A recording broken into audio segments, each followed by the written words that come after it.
समय की कीमत। एक बार की बात है, एक गांव में एक बूढ़ा आदमी रहता था।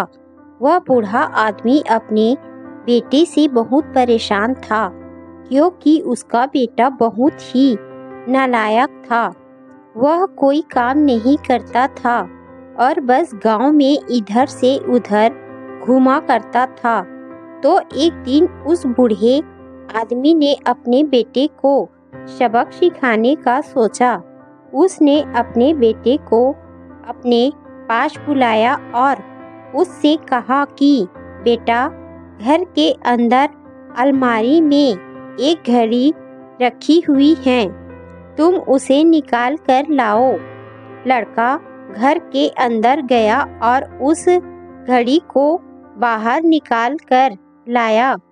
फिर उसके पिता ने उससे कहा कि अब तुम एक काम करो, इस घड़ी को अपने साथ बाजार में लेकर जाओ और जितने लोग भी तुम्हें मिलेंगे, सबसे तुम इस घड़ी की कीमत पूछ कर आना।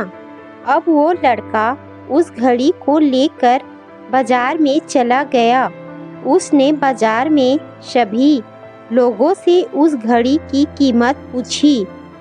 किसी ने उस घड़ी की कीमत 500 बताई, किसी ने 1000, तो किसी ने 800। सभी लोगों ने उस लड़के को उस घड़ी की कीमत अलग अलग बताई और कई लोगों ने एक जैसी।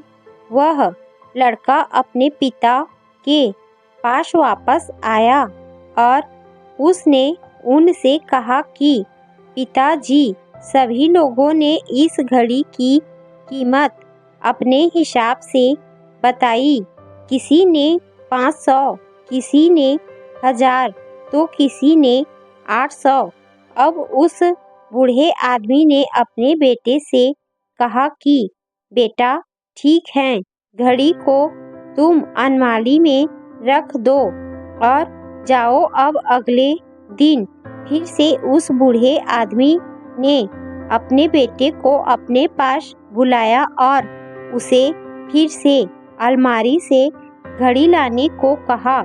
लड़का फिर जाता है और अलमारी से घड़ी निकाल कर लाता है और अब उस बूढ़े आदमी ने अपने बेटे से कहा कि बेटा, जाओ और आज तुम इस घड़ी के अंदर जो समय चल रहा है उसकी कीमत पूछ कर आओ। लड़के को समझ नहीं आ रहा था कि उसके पिताजी उससे क्या करवाना चाह रहे हैं। वह दुखी मन से फिर से घड़ी को लेकर बाजार में चला जाता है और सभी लोगों से उस घड़ी के अंदर जो समय चल रहा था उसकी कीमत पूछता है। लोगों को लगता है कि इस लड़के की मानसिक स्थिति ठीक नहीं है। कल यह घड़ी की कीमत पूछने आया था और आज समय की बहुत से लोगों ने उसे भगा दिया और कुछ लोग उस पर हंसने लगे। अब लड़का परेशान हो जाता है और सोचता है कि यह मेरे साथ क्या हो रहा है। तभी वह आखिरी बार एक बूढ़े आदमी की दुकान पर जाता है। वह बूढ़ा आदमी बहुत व्यस्त था।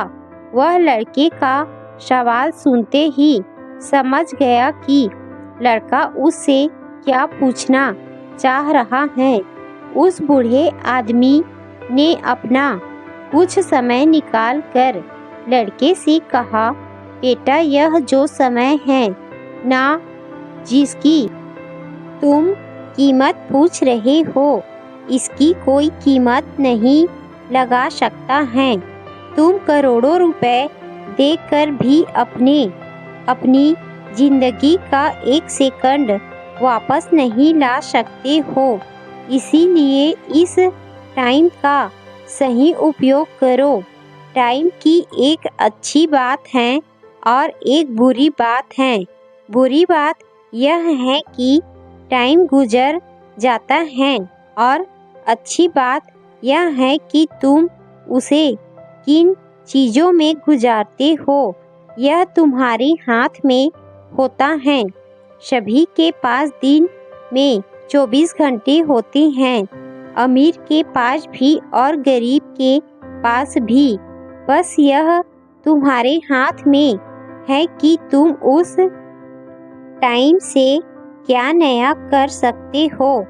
तो अपने एक एक पल का हिसाब रखो कि तुम उन्हें किन चीज़ों में उड़ा रहे हो। उस बूढ़े आदमी की बात सुनकर उस लड़के की आंखें खुल सी गई, मानो उसमें एक बड़ा बदलाव आ गया हो। और फिर वह अपने पिताजी के पास उस घड़ी को लेकर गया और उन्हें सारी बात बताई और उस दिन के बाद से उस लड़के की जिंदगी बदल गई। दोस्तों, कहते हैं कि टाइम सबके लिए फ्री है, लेकिन वह अमूल्य है, वह कीमती है। तुम उसे खरीद नहीं सकते, लेकिन तुम उसे इस्तेमाल कर सकते हो। तुम उसे रख नहीं सकते हो, लेकिन तुम उसे खर्च कर सकते हो। और अगर एक बार तुम इसे गंवा देते हो तो तुम इसे कभी भी वापस नहीं पा सकते हो। तो अपने टाइम का सही उपयोग करो।